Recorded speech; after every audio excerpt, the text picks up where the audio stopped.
நான் இறைவனால் ஏன் படைக்கப்பட்டேன்? இந்த கேள்வி என்பது ஒவ்வொருவரும் தன்னை பார்த்து கேட்க வேண்டிய ஒரு கேள்வி. இந்த கேள்விக்கான விடைகளை தான் இன்றைய 3 வாசகங்களும் நமக்கு கொடுக்கின்றன. உங்கள் அனைவருக்கும் திருமுழுக்கு யோவான் திருநாள் நல்வாழ்த்துக்களை தெரிவித்துக் கொள்ளுகின்றேன். தாயின் கருவில் உருவாகும் முன்பே உன்னை தெரிந்து கொண்டேன் என்கிறார் ஆண்டவர். இந்த வார்த்தை யாரை பார்த்து ஆண்டவர் கூறுகிறார்? ஒவ்வொரு மனிதரை பார்த்தும் கூறுகிறார். என்னை பார்த்து கூறுகிறார், உங்களை பார்த்து கூறுகிறார். இந்த அழைப்பு என்பது நாம் செய்கின்ற ஒவ்வொன்றிலும் இறைவனை மகிமைப்படுத்த வேண்டும் என்பதற்காகவே. இன்று விழா கொண்டாடும் தூய திருமுழுக்கு யோவான் இறைவனின் திட்டத்தின் அடிப்படையில் வயது முதிர்ந்த எலிசபெத் என்ற பெண்மணிக்கு பிறக்கிறார். அவரது பிறப்பை அர்த்தமுள்ளதாக மாற்றுகிறார்.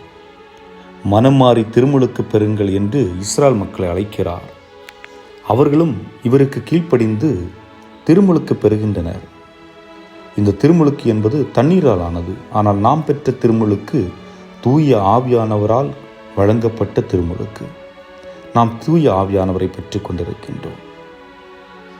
அதே நேரம் தூய திருமுழுக்கு யோவான் தனது தாழ்ச்சியையும் பதிவு செய்கிறார்.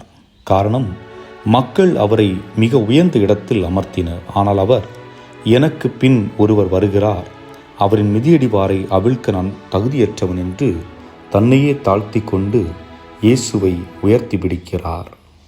மக்கள் அவரை மகிமைப்படுத்த எண்ணினார்கள். ஆனால் அவரோ நான் புகழப்பட வேண்டியவன் அல்ல, இறைவன் ஒருவரே புகழப்பட வேண்டியவர் என்று நமக்கு வழிகாட்டுகிறார்.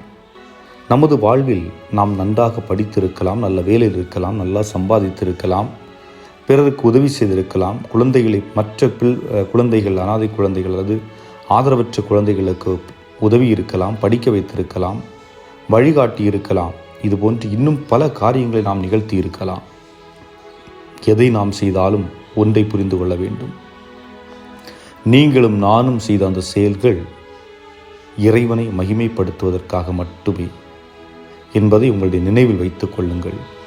எப்பொழுது நான் தான் செய்தேன் என்று உங்களையே மகிமைப்படுத்துகிறீர்களோ அப்பொழுது அங்கே இறைவன் மறைக்கப்படுகின்றார். ஆனால் நாம் இறைவனை மகிமைப்படுத்த வேண்டுமே ஒழிய நாம் நம்மை மகிமைப்படுத்தக்கூடாது. சிந்தித்தவர்களாக இந்த நாளிலே நம்முடைய குடும்பங்களையும் நம்மிடம் ஜெபிக்க கேட்ட ஒவ்வொருவரையும் ஆண்டவர் கரத்தில் ஒப்புக் கொடுப்போம்.